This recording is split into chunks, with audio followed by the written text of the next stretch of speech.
Bismillahirrahmanirrahim. Assalamualaikum warahmatullahi wabarakatuh. Salam bahagia, salam tergerak, bergerak dan menggerakkan. Kami dari CGP Angkatan 8 Kabupaten Pandeglang. Saya Tri Adi Dharma Putra dari SMA Cahaya Madani Banten Boarding School. Dan di sebelah saya Teti Rahmawati dari SMP Negeri 1 Pandeglang. Saya Ridwan Syarif dari SMP 3 Pandeglang. Kami akan mencoba untuk menyampaikan video demonstrasi kontekstual modul 2.3 dalam coaching dalam supervisi akademik. Saya akan berperan sebagai coach, selanjutnya Bu Teti akan berperan sebagai coach, dan Pak Ridwan akan berperan sebagai Supervisor. Selamat menyaksikan. Oke, Assalamualaikum Pak Tri. Waalaikumsalam warahmatullahi wabarakatuh. Ya, Gimana kabarnya? alhamdulillah baik Pak. Pak Ridwan gimana? Alhamdulillah sehat. Oke, nanti kan Pak Tri akan melakukan proses coaching ya Betul, terhadap betul. rekan sejawat. Nah, di sini saya ingin mengingatkan kembali. Ada proses coaching itu ada alur tirta dan merupakan alurnya itu, lalu ada prinsip coaching, salah satunya ada kemitraan, ada proses kreatif, ada memaksimalkan potensi. Nah, nanti ketika di proses coaching, saya akan mengamati di situ, lalu saya juga akan menilai. Nah, penilaian yang akan saya lakukan adalah alur tirta tadi. Jangan sampai ada yang kelewat, jangan sampai ada yang ketinggalan. Lalu pertanyaan berbobot dari coach Patri sendiri. Lalu setelah diajukan pertanyaan berbobot dari Patri sebagai coach, nanti respon coachingnya bagaimana? Gitu ya. Oke. Selanjutnya saya mau memberikan pertanyaan kepada Patri nih, beberapa pertanyaan. Pertama, kompetensi mana sih yang akan Pak Tri kembangkan pada proses coaching kali ini? Kalau bicara coaching ya Pak, kompetensi yang ingin saya kembangkan sebenarnya sesuai dengan kompetensi coaching ya Pak. Pertama, saya ingin kompetensi desain dan kehadiran ya Pak. Ya. Lalu juga kompetensi bagaimana mengajukan pertanyaan berbobot. Lalu yang ketiga juga kompetensi bagaimana mampu mendengarkan secara aktif coaching gitu Pak. Oke, jadi ada 3 hal itu ya. Tiga hal itu Pak. Oke. Pertanyaan selanjutnya, kompetensinya kan tadi ada 3. Nah, bagian mana nih yang lebih spesifik yang ingin Pak Tri kembangkan pada proses coaching? Coaching yang saat ini ya Pak ya. Kemungkinan pada kompetensi di mendengar aktif dan mengajukan pertanyaan berbobot. Gitu. Kenapa dari itu?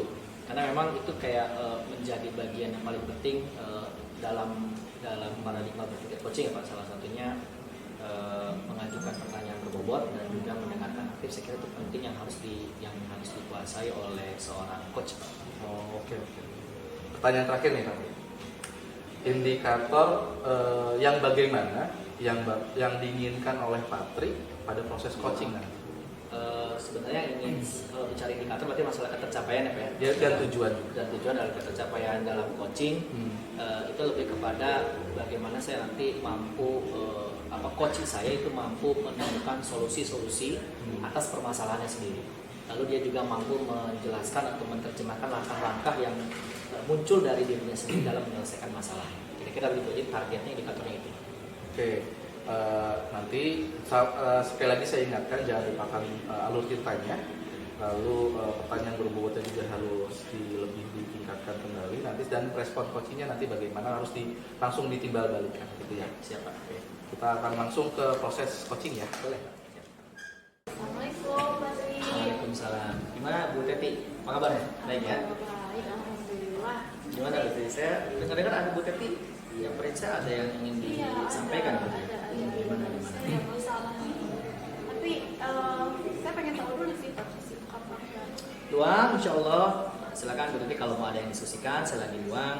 Kebetulan juga ada Pak Ridwan ya, bisa mungkin ngasih sumbangsi juga pemikirannya. Silakan Bu Teti, ada yang ingin disampaikan? Ada Pak. Jadi saya ingin mendapatkan masukan dari Bapak gimana cara saya menuntaskan pembelajaran berdiferensiasi di kelas. Oke, jadi Bu Teti merasa kesulitan pengimplementasiannya atau bagian mananya Bu Teti kira-kira masalah Bu Teti dalam pembelajaran diferensiasi? Lebih spesifiknya mungkin seperti apa Bu ya kira-kira? Jadi kan yang saya pahami ya Pak ya dari pembelajaran berdiferensiasi ini kan kita harus bisa melayani kebutuhan siswa. Sedangkan siswa yang saya pegang itu 40 siswa Banyak Pak. ya Bu ya? Banyak. Nah, saya bingung gimana nih caranya gitu untuk melayani masing-masing dari kebutuhan anak sesuai dengan gaya belajarnya. Saya awal ya Pak ya, Asesmen diagnostik. Ya, oke. diagnostik sudah ada hasilnya, kinestetik, visual, auditori.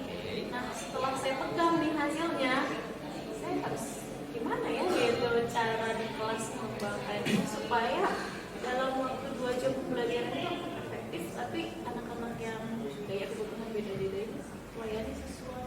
Oke, saya coba tarik garis besarnya dulu ya Bu ya. Jadi diskusi ini Ibu tadi berbicara terkait masalah bahwa Ibu ingin mengimplementasikan pembelajaran berdiferensiasi. Ibu sudah juga melakukan asesmen diagnostik ya Bu ya. Oke, berarti masalahnya adalah bagaimana nih pembelajaran diferensiasi ini bisa dilakukan. Betul Bu? Oke, sebelumnya Ibu sudah belum melakukan pembelajaran diferensiasi sebelumnya? Sudah pernah coba, tapi menurut saya juga masih bingung apakah ini berdiferensiasi atau bukan gitu. Oke, jadi yang Ibu harapkan apa nih berarti yang Ibu harapkan dari diskusi kita kali ini? Berarti Ibu punya target apa di dalam diskusi? Saya harapkan saya bisa jadi yang mengajar lebih baik lagi ya dalam hal diferensiasi ya. Saya punya arahan nih harus seperti ini gitu. Jadi harapan Bu Teti adalah bahwa bisa lebih paham terkait pembelajaran berdiferensiasi, tapi sudah melakukan kan Ibu ya? Sudah mengaplikasikan ya pembelajaran diferensiasi dari berdasarkan mungkin entah materi atau teori-teori yang pernah Ibu dapatkan sudah coba Ibu aplikasikan, cuma mungkin yang Ibu rasakan sekarang belum maksimal. Jadi belum maksimal dan seperti apa bagusnya begitu ya Bu ya? Iya Pak. Oke, sejauh ini yang Ibu rasakan pada saat Ibu telah melakukan pembelajaran diferensiasi dengan berbagai kebutuhan siswa tadi Bu ya, setelah bahkan Ibu ikuti asesmen diagnostik, ada kan asesmen diagnostik ada kebutuhan kinestetisnya ya Bu ya, kayak belajar maksudnya kinestetis, visual.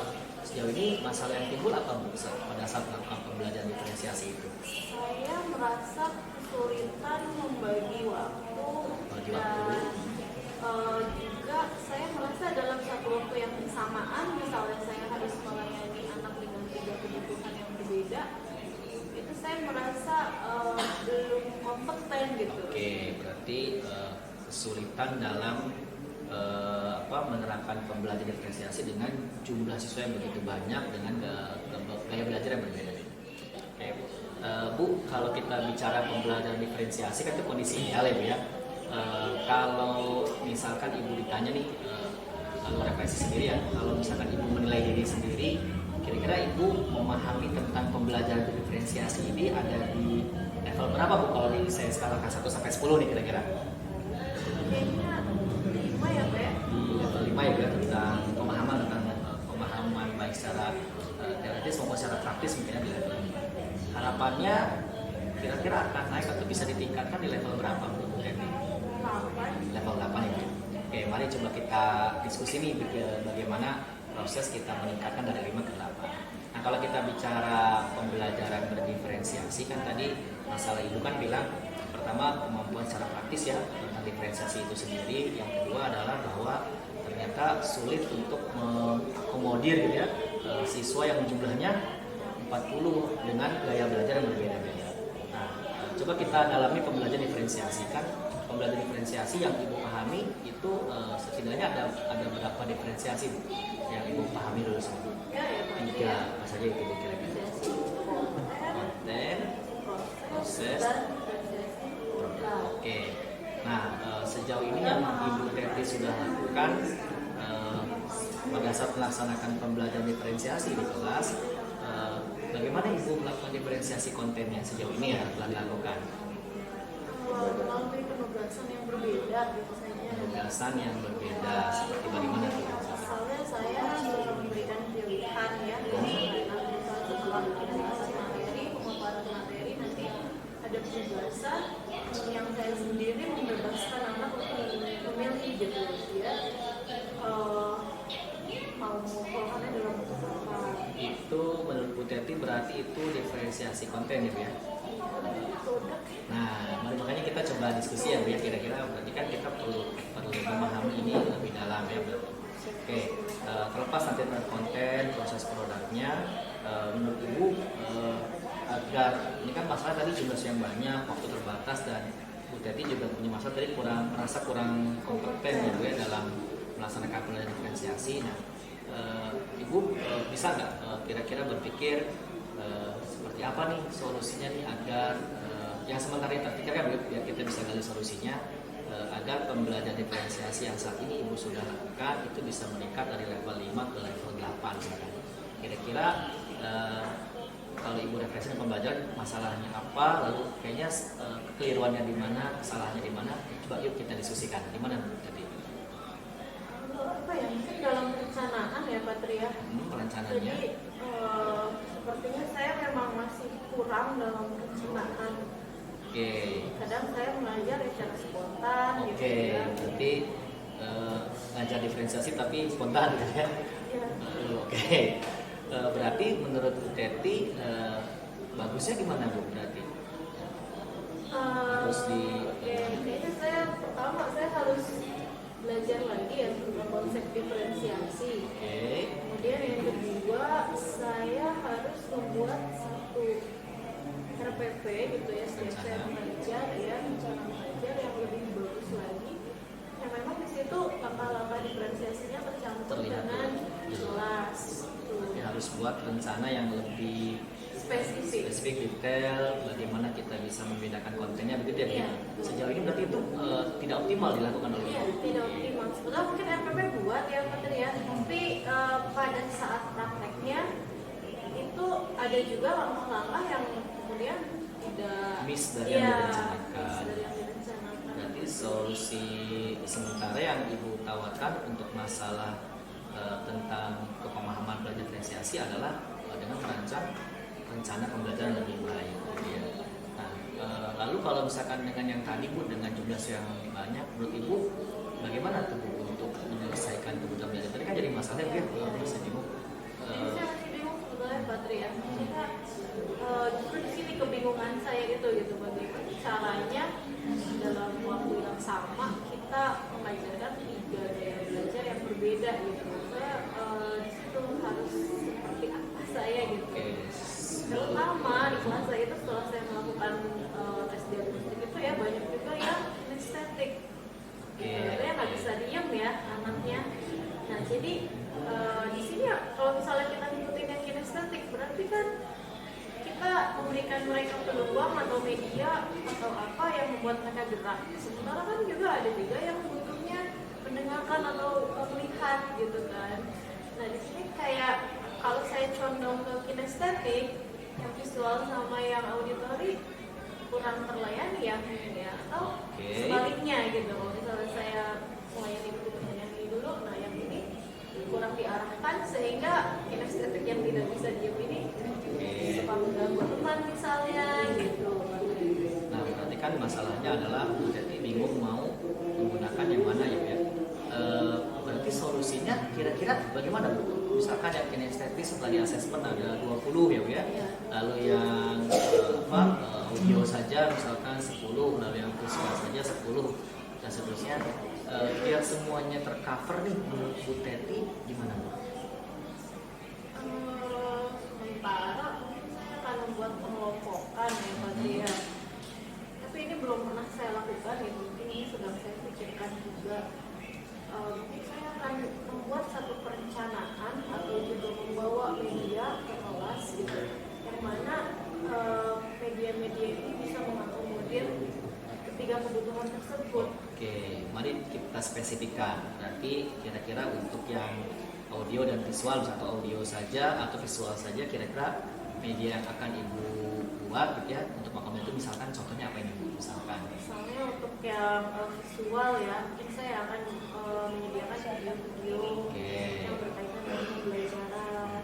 Bisa, betul. Orang yang fokus ke kelas. Betul. Nah, itu kan solusinya Bu ya. Nah, Tapi kalau audio bagaimana dengan yang audio kan juga bisa ikut mendengarkan ya Pak Trian dari video yang ada itu. Tapi bagaimana dengan yang kinestetik gitu?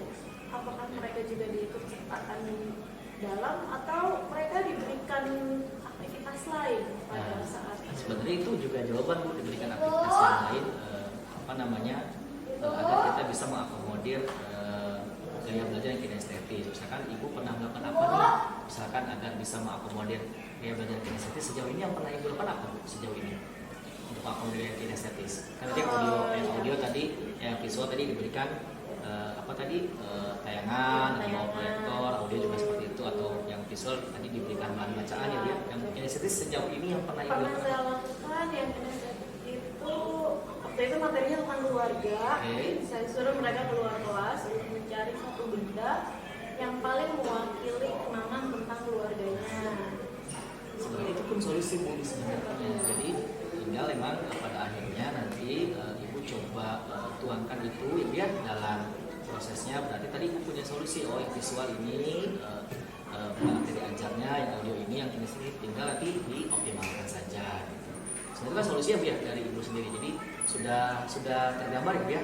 Oke, nanti mari kita coba buat ini menjadi lebih runut ya Bu ya, dengan masalah yang tadi Ibu sampaikan terkait jumlah siswa yang besar, lalu terkait waktu yang terbatas, kurang kompeten. Maka kira-kira untuk meningkatkan level 5 sampai 8 tadi kan ya pemahaman Ibu, apa nih yang bakal Ibu rencanakan ke depannya nih biar apa yang tadi kita diskusikan dapat terlaksana dengan baik. Bisa dijelaskan kira-kira rencana aksinya apa nih kira-kira nih? Sepertinya saya harus yang pertama itu meningkatkan kompetensi saya dulu. Oke, dengan cara apa dulu? Dengan cara mungkin saya akan mengikuti pelatihan mandiri LPM. Ada tentang Betul sekali ya. Oke. Saya juga akan mencoba melakukannya sampai ke aksi nyata. Dengan begitu mungkin saya akan lebih paham lagi seperti apa saya melakukan itu. Nah, berarti itu kayaknya solusi cerdas ya Bu ya, biar misalkan meningkatkan kompeten dengan belajar secara mandiri ya Bu ya dalam sebuah platform tadi ya Merdeka Mengajar. Ada lagi nggak Bu kira-kira biar lebih bagus tadi, lebih optimal lagi? Saya akan berusaha konsisten membuat RPP dan langkah-langkah dalam RPP itu akan saya usahakan saya ikuti gitu dengan tidak ada yang seperti yang sebelumnya. Itu rencananya berdasarkan juga pemahaman yang tepat terkait pembelajaran diferensiasi ya Bu ya. Oke. Nah, kalau yang dulu berarti masalahnya mungkin saja ada kekeliruan dalam perencanaannya ya Bu ya. Oke, berarti solusinya adalah tadi mengikuti pembelajaran secara mandiri atau mungkin peningkatan kompetensi yang lain. Setelah paham berarti harus membuat rencana yang tepat sesuai dengan pembelajaran diferensiasi, sesuai dengan yang Bu Teti sampaikan. Ada lagi nggak Bu kira-kira solusinya? Saya sepertinya juga harus membuat media yang bisa lebih mengakomodir pada kebutuhan anak sesuai dengan gaya belajarnya. Oke, berarti lebih mengkayakan media ya Bu ya. Oke, berarti memang penting paham tentang diferensiasi ya Bu ya. Sebenarnya kan Bu Teti sudah mulai menemukan solusi ya Bu ya. Jadi ada rencananya, berarti rencananya harus buat media yang tepat nih, media buat audio apa ya, media buat visualnya apa, media buat yang kinestesis, sehingga dengan media itu ada semua, berarti tercover nih 40 orang ini. Betul Bu, ini kan jadi solusi. Lalu kalau misalkan seperti apa medianya, berarti solusi Bu Teti tadi adalah dengan mengikuti peningkatan kompetensi secara mandiri terkait pembelajaran diferensiasi. Solusi sudah kita diskusikan agar masalah Bu Teti tadi sudah kira-kira sudah ada titik cerah ya Bu ya untuk masalah ini. Nah, lalu Bu Teti juga udah punya rencana. Nah, kira-kira Bu Teti butuh support apa nih untuk rencana Bu Teti? Atau misalkan siapa nih yang support, yang dukung, atau ada nggak orang atau rekan yang kira-kira bisa support Bu Teti terkait rencana aksi itu? Ada Pak Tri. Saya bisa akan berkonsultasi dengan ahli Jawa yang sudah pernah ikut bergerak sebelumnya. Kemudian Wakasek Lampung juga mungkin kalau misalnya masih memerlukan support yang lebih lagi, saya bisa ke atasan langsung. Nanti tergambar ya bagaimana support yang ada di sekeliling Bu Teti bisa mendukung rencana aksi Bu Teti terkait peningkatan pembelajaran diferensiasi yang tadi Bu harapkan dari 5 ke 8 ya Bu ya. Oke. Kapan Bu mau dilakukan? Secepatnya ya Pak Tri ya. Harus real ya Bu ya. Ya, real mungkin ya minggu ini saya akan mulai coba dari PMM dulu. Oke, makanya peningkatan potensi di pekan ini. Saya mulai buat ikuti langkah-langkahnya. Sampai di PMM ada aksi nyata. Yang saya udah buat sih itu buka-buka gitu video-videonya di PMM, tapi belum ke aksi nyata. Yang saya coba dulu buat aksi nyatanya. Kemudian baru saya mulai aplikasikan dalam RPP yang memang akan dipakai untuk pembelajaran. Berarti coba mudah-mudahan dalam prosesnya saya juga terus bisa support Bu Teti ya Bu Teti. Kayak mudah-mudahan semuanya juga bisa mendukung Bu Teti juga bisa belajar secara optimal dan akhirnya menerapkan pembelajaran diferensiasi yang tepat ya, tepat lalu juga sesuai alurnya sehingga akhirnya kebutuhan belajar yang banyak itu kayak belajar itu tetap terakomodir dengan baik ya. Harapannya seperti itu ya. Harapannya seperti itu, Oke, Pak. iya. Kira-kira Bu dari percakapan ini apa sih yang Ibu dapatkan? Pencerahan ya, tadinya saya nggak kepikiran gitu yang tadi disampaikan gitu ya. Ternyata saya bisa. Ternyata solusinya bisa ada dari Bu Teti sendiri ya. Saya Bu Teti punya potensi kan melakukan hal itu. Gitu. Cuma memang Tadinya saya nggak kepikiran. ya memang prinsipnya ngobrol dengan rekan sejawat itu kadang untuk bisa membuka pikiran kita ya Bu ya. Oke Bu, mudah-mudahan rencana yang Ibu lakukan itu bisa berjalan dengan baik.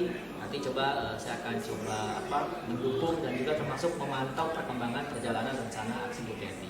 Semoga tetap bisa bermanfaat, semoga tetap berhasil dengan apa yang Ibu inginkan ya. Terima kasih Bu Teti ya, itu semoga tercerahkan Bu Teti ya, sama-sama. Oke. Itu juga ada. Oke. Assalamualaikum Pak Tri. Waalaikumsalam warahmatullahi wabarakatuh. Oke, tadi kan Pak Tri sudah melakukan proses coaching ya dengan Bu Teti ya. Saya ada beberapa pertanyaan nih Pak Tri ya.